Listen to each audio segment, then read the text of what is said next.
Bueno, muchísimas gracias por continuar con nosotros. Hoy damos paso a nuestra conversación central en este tiempo de orientación. Hoy nos acompaña y nos honra el distinguido politólogo, profesor, maestro y catedrático Belarminio Morillo, con quien ya se ha convertido Julio, sin quizás en uno de los politólogos más consultados del país. Y a propósito de todos estos temas importantes, le damos la bienvenida a este espacio. Buenas noches, Buenas profesor. noches, alumno. Gracias por darme la oportunidad de conversar con el pueblo dominicano a través de este programa. Bueno, sin duda quisiéramos conocer su parecer, su visión acerca de muchos temas de la actualidad, sobre todo de la agenda política, iniciando con el Partido Revolucionario Moderno. Se ha abocado a un proceso interno y pues la semana pasada se anunció un acuerdo entre sus dos liderazgos, Hipólito Mejía y Luis Abinader, a pesar de ser desmentidos por ellos. Al parecer en la práctica pues se ha insinuado la realidad del mismo. Me refiero a la candidatura de Carolina Mejía a la Secretaría General y el senador Paliza para la presidencia del mismo. Quisiéramos conocer su parecer acerca de que se trata de un proceso interno, la cual se someterá a votación. Sin embargo, pues ese posible pacto, pues han cambiado las cosas. Todo parece indicar que el caudillismo ha vuelto con fuerza en la oposición, porque para escoger a los directivos de los partidos, lo primero que se debe tener en cuenta es una legitimidad que se construye en base al trabajo político. O sea, porque Carolina, por el hecho de ser hija de Hipólito, eso no la avala para ser gerente general de un partido, que es la principal fuerza de oposición. Ser hija de Hipólito es un activo para ser candidata, que es distinto. Una cosa es una candidatura y otra cosa es dirigir y gerenciar una organización partidaria. Pienso que fue un error en el caso de ella. Y a la larga le va a hacer daño a Carolina el hecho de que la pongan secretaria general de un partido volcánico. En el pasado ningún secretario general prácticamente pudo llegar a la cima. En el futuro va a ser mucho más difícil porque la imagen de los partidos va de mal en peor. O sea, el obstáculo mayor que tú puedas tener para crecer hoy es que se te tipifique de político partidario.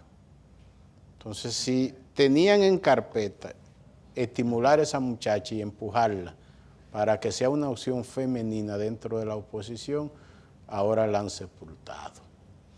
Pero la forma también, o sea, dos gentes se reúnen, debieron manejar eso con otro protocolo. Y no de la forma como si ellos dos son dueños de la organización política. En cuanto a la elección de las personas, jugaron bien. Porque aquí el problema mayor que tienen los partidos está en la exclusión de la juventud. El hecho de coger dos personas jóvenes es una ganancia. Porque lo del conflicto va a pasar, eso dura un mes o dos y punto, y eso se olvida. Pero mandaron una señal. Que si la mandan para la gerencia partidaria y después la mandan para las candidaturas, entonces el PLD está compelido a hacer una reingeniería también. Porque el PLD en su cúpula de dirección es un hospital geriátrico. O sea, el 90% casi de los miembros del comité político del PLD, si tú lo sometes a un escrutinio en la base del partido, no llega ninguno a esos puestos y están ahí de por vida. Profesor, hablando de propósito del PLD, usted plantea esto, la sociedad dominicana ha estado demandando un cambio no solo generacional, sino un cambio de mentalidad, de valores en una nueva clase política. Pero la cúpula que dirige los partidos tradicionales, como es natural, se ha resistido a ese cambio. Ahora, en el caso del PLD, vemos vientos, como se utilizó hace un tiempo la famosa frase de que el presidente Leonel Fernández quiere volver a ser candidato en el 2020. el presidente Medina tiene un impedimento constitucional y como que el panorama a lo interno del PLD, fuera de ellos dos, no está muy claro. ¿Qué usted puede ver? Bueno, yo veo lo siguiente. Cuando llegue el 2019, el movimiento por la reelección va a tomar mucha fuerza, porque Danilo hoy es el principal líder de la sociedad y lo va a seguir siendo. Porque en esta fase de la antipolítica, tener un presidente tan activo, tan dinámico, tan cercano a la gente, que produce tanta noticia en el día a día en base a su accionar, porque Danilo no descansa ni los domingos, la oposición va reventada. Y muchos dentro del PLD que se veían con la banda presidencial puesta, el estilo de Danilo lo saca, porque es que la mayoría de los liderazgos del PLD, y escuchen bien, que se veían como opción presidencial, viven en el confort y en el lujo. Son gente que desde que llega un viernes a las 12 ya tú no lo ves más hasta el lunes a mediodía, dándose la buena vida. Entonces este es un presidente con una filosofía de gestión que sin él proponérselo, prácticamente se llevó a una generación más joven de él, que él lo inhabilitó con su comportamiento y con su cultura de ejercer el poder. Entonces yo veo a Danilo, pero también veo una actitud en el leonelismo, una disposición firme de cerrarle paso, de que no se reforme la Constitución. Entonces lo que va a suceder es que el danilismo va a producir el candidato del PLD. En el día de hoy Danilo tiene más del 80% dentro del PLD, dicen que su líder es Danilo. Y esa maquinaria danilista cohesionada ha reemplazado al PLD como partido, porque el PLD como organización en lo institucional es inoperante. Toda esa estructura, todos esos secretariados, la mayoría de eso no se reúne nunca, ya eso en los hechos no opera, pero el gobierno opera. Y el gobierno tiene un presidente con una filosofía de gestión y todos los miembros del gabinete respetan a quien dirige la orquesta, que es Danilo Medina Sánchez. Entonces danilismo ha ido reemplazando PLDismo. Entonces o va Danilo o Danilo define. Pienso que será Gonzalo Castillo el candidato del PLD en el 20, tomando en cuenta la imagen de los funcionarios de gobierno, el nivel de agrado, el nivel de empatía social y el desempeño que ha tenido en lo que va de gestión. Las señales van dadas en esa dirección, porque los muchachos que estuvieron en el escenario pasado buscando las candidaturas, lo que dije anteriormente de la antipolítica prácticamente hace que el momento no esté para ellos. Es decir, que las posibilidades de Leonel Fernández ante un impedimento constitucional del presidente Danilo hacia el poder serían complicadas, estarían difíciles. El 20 no está para Leonel, porque es que la tasa de rechazo de Leonel en la juventud alumno es muy alta. Y en los adolescentes que hoy tienen 16, 17 años, que votan en el 20, es mucho más alta. O sea, cuando tú quieres saber si un liderazgo está árido o está fértil, tú tienes que buscar el posicionamiento en lo más joven. Una gente que a más joven es más popular tiene más futuro, que es el caso de Danilo. Lo de Leonel es lo inverso. Entonces, hay que no saber nada de política para creer que ese liderazgo con esa situación tiene posibilidades. En un momento en que la juventud está disgustada con el sistema de partido, que la juventud quiere espacio, y ese mismo liderazgo, en vez de motorizar una acción en beneficio del segmento joven, lo que hace es apadrinar a quienes controlan el partido, que son sus amigos, apadrinar a muchos legisladores que ya la población quiere que se vayan. Entonces, él en vez de jugar como un líder de la democracia y de la sociedad, él lo que está actuando es como jefe de grupos. Entonces, Leonel se ha reducido, Leonel se ha autoempequeñecido, y es algo que nosotros no esperábamos, porque el profesor Leonel Fernández, dentro de todos los presidentes que ha tenido la República Dominicana, es el número 6 que ha gobernado 3 periodos, solo 6 en toda la historia dominicana. Un pedagogo, un intelectual, un hombre con una capacidad para trascender los partidos y para trascender el país, para ser un mentor, para colocarse por encima de PLD y del engranaje político mismo. Entonces se ha empecinado en un deseo de volver y ha recibido un paquete de derrotas internas, algo que nunca tampoco debió suceder. O sea, es como si no se preparó para ser expresidente. Profesor, en el caso de eso que hemos estado hablando, de esas demandas sociales, de ese cambio que está demandando la sociedad, las exigencias que está haciendo, si tuviéramos que evaluar el sistema actual de partidos, la cúpula que lo ha dirigido por los últimos 30 y pico de años, y que se resiste a ese cambio, ¿qué podría ocurrir? ¿Cómo se dan esos cambios? Por ejemplo, en el caso del PLD, obligatoriamente tiene el PLD que salir del poder para que una generación de gente que está de dinosaurios, como decimos popularmente, salga del ruedo político y de dirección, o pueden hacer una reingeniería desde el poder.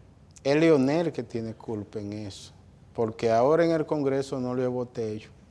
El PLDismo demandaba una renovación total y lo que hicieron fue preservar todo, aumentar membresía para no tocar a nadie. Tocan un puesto cuando se muere esa persona. El que tenía que liderar ese proceso renovador era Leonel y hoy fuera opción presidencial si lo hubiese hecho, pero no lo hizo y se va poniendo tarde. Afortunadamente llegó el liderazgo de Danilo, que se colocó por encima de los partidos, porque la crisis de los partidos no ha afectado a Danilo, todo lo contrario. Danilo se ha beneficiado del deterioro de los partidos políticos. Por eso él logra que el PLD de un 37% de los votos en el 12 llegue a más de un 50% en el 16. O sea, él sacó ganancias como líder. Ahora bien, el presidente Danilo Medina no debe permitir que el PLD sucumba en su gestión presidencial, porque en política a ti se te recuerda no por lo que hace al principio, sino por la forma como termina. Entonces Danilo debe ser árbitro de una transición generacional y a mí no me cabe la menor duda de que Danilo va a empoderar a una generación más joven para que le dé continuidad a la obra de Danilo Medina. Porque es que la obra de este gobierno es extraordinaria. Danilo ha tocado de frente los problemas estructurales de la sociedad. Mira ese problema de la delincuencia que hay, que es el principal problema del país, de la inseguridad. Pero dentro de 10 años, cuando ese modelo educativo, esos niños de hoy sean los jóvenes y los adultos de mañana, con esa tanda extendida, con la alimentación, con la educación integral que están recibiendo, concomitantemente con la democratización del crédito, todo el empleo que va a generar la dinámica de esa acción para incrementar el tamaño de la clase media. A la República Dominicana solo le espera desarrollo como consecuencia de los programas y políticas de este gobierno. Entonces Danilo tiene que ser un garante de que llegue al poder alguien que le va a dar continuidad. Porque si volvemos atrás, que es lo que ha pasado aquí, esa historia de reciclaje es lo que ha impedido que demos un salto definitivo al desarrollo. Sí, retomando la situación del PRM, pues parte del objetivo de un partido político es llegar al poder. Y que esto probablemente sea un juego estratégico, ¿verdad?, para cada uno de los liderazgos, buscar la forma de allanar el camino hacia el 2020. ¿Cree usted que dependiendo del resultado de lo que pueda ocurrir a lo interno del PRM, defina quién sería el candidato presidencial, en este caso Hipólito Mejía o Luis Abinader? En cierta medida sí, porque la escogencia de las candidaturas de un partido tiene que ver a quienes cojan los adversarios. Claro. Ya la salida de Hipólito del escenario hace que el PLD piense menos en Leonel, porque es la misma generación. La señal de poner el partido en manos de dos jóvenes, eso hace que del PLDismo tengan que mirar hacia los dirigentes de relevo jóvenes para poder competir con ellos. Sí. Eso es lo que va a suceder. A mí no me cabe la menor duda de que va a ser así. Pero es lamentable que el PLD tenga que esperar eso para... O sea, que el PLD haya dejado que la oposición le tome la delantera en un proceso de renovación generacional. Eso debió encarnarlo Leonel y Danilo. Ellos debieron hacerlo. y no lo hicieron. Por eso yo digo, esos chismes que hay en el PRM, eso va a pasar ahorita. Ellos mandaron una señal fuerte, importante, y el PLD no debe dormirse. Profesor, ley de partidos, más de 20 años esperándola, discutiéndose que si sí, que si no, que si es necesaria, si es fundamental de cara al 2020, sobre todo después de ver lo que pasó en el 16. Los partidos no se abocaron a un proceso interno solo en algunos puntos y hubo muertes, hubo un desorden. Entonces uno se dice, de cara al 20, ¿qué vamos a hacer? Y si es fundamental que la ley de partidos se apruebe o podemos seguir con esta débil democracia. El sistema no resiste más un proceso electoral sin norma. No lo resiste. En cierta medida el PLD no hizo la reingeniería en el Congreso Honorio Botello porque no habían árbitro garante dentro del propio partido para ese proceso. Hay que ver lo que pasó con el proceso para algunos miembros del Comité Central, como eso fue viciado. En el 16 hubo una movilidad de actores de varias provincias de un partido que se fueron a otro y viceversa.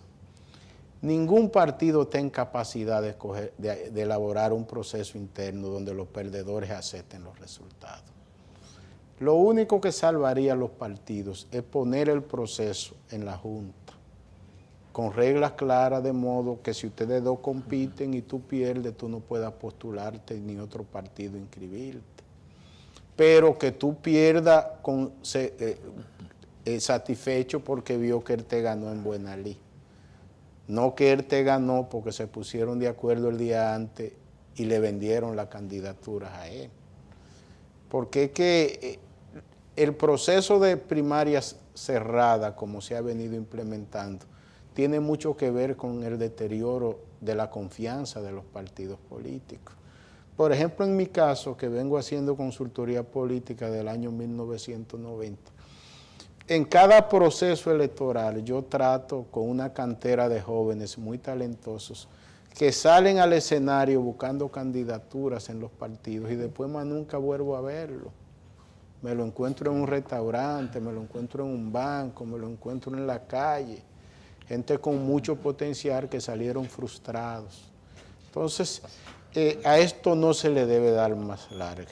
Esto es la salvación de los partidos, del propio sistema democrático. Pero hubo un engaño a la población. O sea, cuando pasa lo de Odebrecht, cuando la Marcha Verde toma impulso social, entonces el Congreso escoge una comisión bicameral y comienzan a hacer bulto. Todos los días prueban 2 artículos, 3 artículos. Al final pasa el ventarrón, ahora engavetan. Eso va a tener consecuencias graves para el sistema político dominicano. ¿Y dónde realmente está el tranque? Porque hoy el presidente de la Junta Central Electoral dijo que el tema no es jurídico, que el tranque es político. Es político, el tranque es Leonel y Danilo, pero el tranque lo tiene Leonel.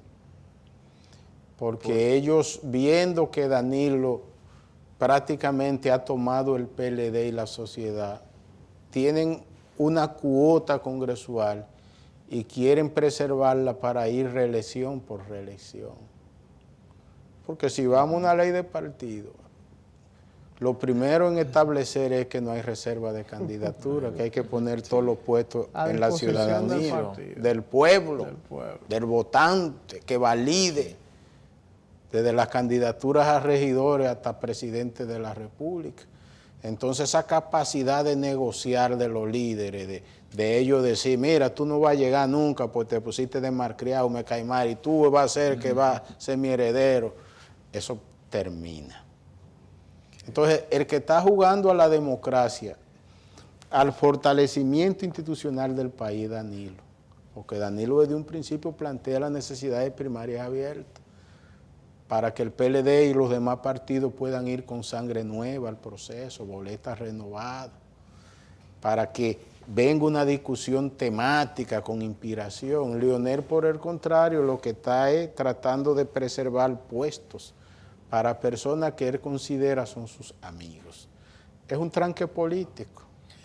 Pero y entonces en este caso, que usted explica con tanta claridad, yo soy de los que me he inscrito en la postura de que son necesarias las primarias abiertas, más allá de la discusión jurídica de si violan la Constitución o no, porque no siempre lo legal es justo. Pero yo no me meto en esa discusión. Yo, partiendo de lo que usted ha explicado y otras razones, me inscribo en el tema de las primarias abiertas. Ahora, esa cúpula que dirige todos los partidos, PRM, PLD, una parte, no quieren las primarias abiertas. Por ejemplo, una facción del PRM... Pero si tú eres médico y él está enfermo, tiene 2 o 3 décadas enfermo, y tú le vives sacando dinero, y tú te haces rico de la enfermedad, no ¿qué carajo tú vas a querer que se sane? Claro, entonces donde voy es, si ellos son quienes controlan el Congreso y están llamados a aprobar esa ley, entonces esa ley nunca va a pasar. Esto no lo van a hacer, pero es por un asunto político. En un momento había miedo y había una actitud para darle al país la norma, al sistema, para que la democracia mejore eficiencia, pero ya ellos ahora están jugando con otra baraja. Ahora lo que ven es cómo ellos quedan en la boleta sin ir a procesos internos y ver cómo logran que desde el Ejecutivo se le empodere para lograr preservar lo que tiene. Entonces esto sería trágico, funesto para la democracia dominicana. Bueno, es algo que bajo ninguna circunstancia debemos llegar a un momento de peligro tan claro. Todos los estudios recientes que se han hecho, el 80% mínimo de la población dice desconfiar de los partidos políticos. Entonces la antipolítica va a tomar demasiado cuerpo de aquí en adelante. Bueno, sí, partiendo ya de las circunstancias que vive el Partido Revolucionario Moderno, podemos establecer cuál podría ser el futuro en cuanto a esos 2 liderazgos, es decir, Hipólito Mejía, Luis Abinader, ¿cuál de los 2 tendría más posibilidades de ser el candidato? No, Abinader es el candidato del PRM ya, porque es que Abinader, después de las elecciones, se convirtió en cabeza de una coalición de partidos de oposición. Varios de esos partiditos pequeños nada más están esperando el momento para inscribirlo, 1. Okay. Y 2, Abinader capitalizó la Marcha Verde. Cuando Hipólito quiso meterse en la Marcha Verde en Santiago, le prepararon unos cartelones y tuvo que salir corriendo y no acercarse más nunca. Hubo una jugada muy sagaz y lo sacaron de contexto. Entonces el PLD debe enfrentar a Abinader, pero si tú haces las elecciones hoy y tú enfrentas, por ejemplo, a Abinader y a Leonel, Abinader le gana mucho a poco. En todas las encuestas se ha preguntado. Okay. Danilo le gana. Por eso en el PLD hay que saber actuar en la ruta hacia el 20. Muy bien, y roles como partido. Porque el candidato más malo, alumno, quiero puntualizar en esto, en un sistema de doble vuelta con 50 más 1, el candidato más malo es el que tiene la tasa de rechazo más alta. Claro. Okay, sí. Y en este caso, roles que regularmente juegan partidos como el caso del PRD, el Partido Reformista. Unos son aliados ya del PLD para toda la vida y otros son aliados del PRM, pero todos han ido sucumbiendo. Tienen cuota de poder para que un grupo de gente viva en el glamour y en el privilegio, pero el hecho de pactar con los grandes prácticamente lo ha desvinculado del tejido social y de las expectativas sociales. Ahí que está el peligro. Profesor, y una que no podemos dejar de preguntarle, partiendo de esa debilidad, ese desgaste natural que ha ido sufriendo nuestro sistema de partidos. En otras naciones donde ha ocurrido esto, lo natural es que aparezcan los outsiders, como se dice en inglés, que Donald Trump es uno, un político no tradicional, pasó con Jimmy en Guatemala, una serie de fenómenos. El mismo Hugo Chávez en su momento. Hugo Chávez. Entonces, aquí en el país recientemente apareció de que el nieto de Trujillo por ahí, con un proyecto que la gente dice que es un loco, que la discusión es si la Constitución se lo permitió o no, pero yo le tengo que decir a usted que donde quiera que oigo que están haciendo encuestas, el tipo, hay muchísima gente diciendo que votaría por él. Todos los portales cuando están abriendo, él saca más puntos que todos los partidos pequeños. ¿Me entiendes? Entonces, ¿qué podría pasar aquí? ¿Hay posibilidad de que un outsider... Hay un peligro, y es que esto no sucumbió. Esto no ha sucumbido porque el liderazgo de Danilo hizo un rediseño del PLD del poder. Si no, esto se hubiese ido de cabeza hace mucho tiempo. Porque lo que ha permitido que el modelo de partido siga es la estabilidad de la economía.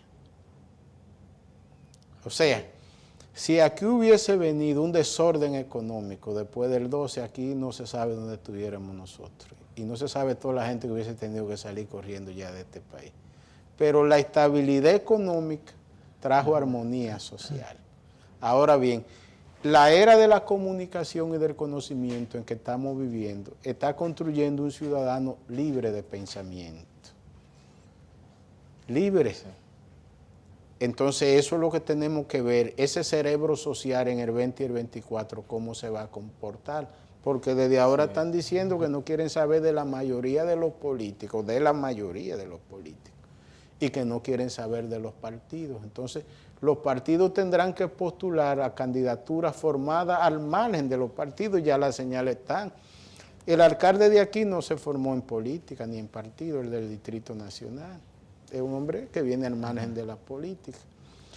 Un liderazgo muy importante, por ejemplo, Margarita, que está desde el 2004, dentro de los 5 liderazgos más populares del país, no se formó a lo interno del PLD. Ya después de Danilo se habla de Gonzalo. Gonzalo viene del sector privado.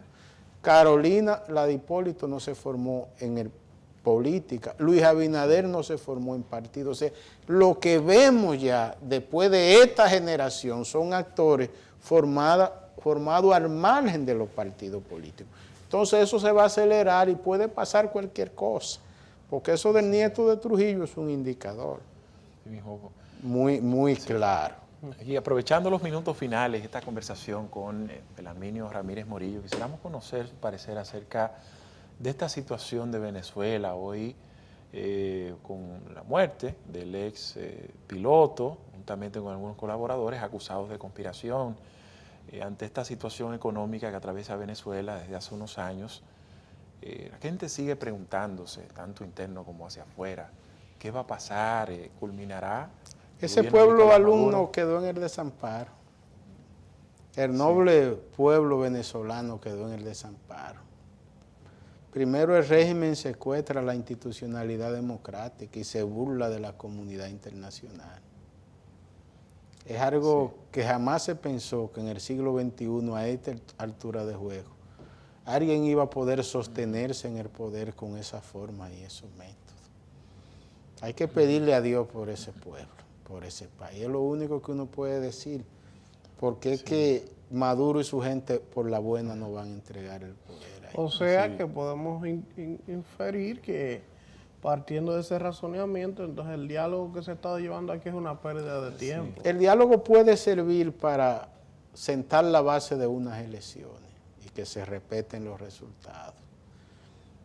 Pero la comunidad internacional tendría que jugar un rol muy importante y el régimen de Venezuela desconoce la comunidad internacional. Ahí es que está el punto, alumno, de que ellos mandan a la OEA al carajo y a la ONU también. Ya le están diciendo que ellos no son árbitros válidos en su país. Y en el caso de los Estados Unidos y su influencia a nivel global. Ahora, lo que le voy a decir, en los Estados Unidos, con este señor que ha llevado la presidencia, se ha convertido en el hazmerreír del mundo. Entonces, la pérdida de autoridad de los Estados Unidos en el mundo tiene que ver con un presidente que lo irrespetan hasta en la propia Casa Blanca. Se ha buscado los medios de comunicación de enemigos. O sea, entonces estamos viviendo una crisis muy peligrosa de la política a nivel planetario. Es como si todo se volteó de la noche a la mañana y se agota un modelo y deberá emerger un liderazgo que inspire confianza, respeto y autoridad en el mundo. Y deberá venir de la juventud, pero no por el hecho de ser joven, porque en mi caso que vengo trabajando muy de lleno el liderazgo joven del país, he identificado actores muy buenos, con sentimientos, valores y emociones, pero también he identificado gente perversa en la juventud, que van a salir peor que lo peor de los viejos cuando lleguen. Porque hasta la misma tecnología, todo eso lo usan para perversidad. O sea, es una sociedad que se está desgranando. Y va a llegar un momento que se va a desgranar y va a renacer otra sociedad, porque son procesos cíclicos. Aquí yo pienso que en el caso dominicano no veo nubes muy peligrosas por el desarrollo económico y por el nivel de confianza que tiene Danilo en la sociedad. Porque aquí la justicia cada día está peor en términos de confianza social. El Congreso cada día está peor. Tú buscas una parte de las altas cortes, la gente no está satisfecha con la gestión. O sea, es el presidencialismo que ha renacido con fuerza, entonces dentro de su propio partido hay propósito de impedir que siga en el poder. Bueno, muchas gracias. Bastante, Siempre mucho agrado la presencia de Belarminio Ramírez para conocer su visión acerca de todos estos temas de la agenda nacional e internacional. Gracias a ustedes. Sí mismo. Bueno, de esta forma hemos llegado al final de este espacio Tiempo de Orientación. Agradecido de su sintonía. Si Dios quiere, aquí estaremos como de costumbre mañana de 11 a 12 de la noche por Cinevisión, Canal 19. Usted está viendo un canal libre e independiente.